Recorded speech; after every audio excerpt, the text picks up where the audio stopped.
Pambansang pulisya ng Pilipinas, natin gamitin sa sarili nyo kapakinabangan. Sapagkat kawawa naman itong mga miyembro ng kapulisan, uutusan natin sa mga bagay na wala na bang sapat na patayan o pamantayan o batas.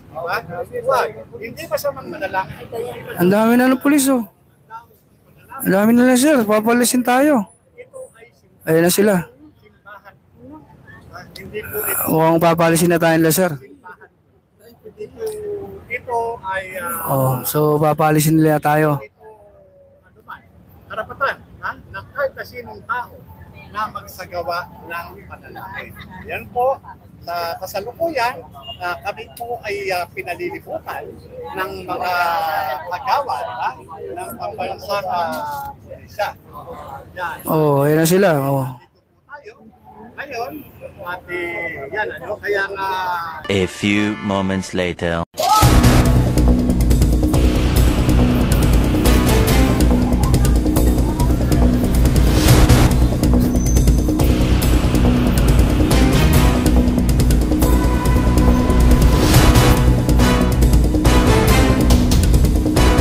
Kailangan ng mga pulis dyan, nasa area o lang nila. They cannot do like this. I don't know, are you harassing us? Mga pulis, are you harassing us or what? Bakit na lang nga? Kasi yung mere presence nyo, nanginginig na ito. Mga matapad na ito mga kasama ko. Lalo ako, hindi na tumatanda dito.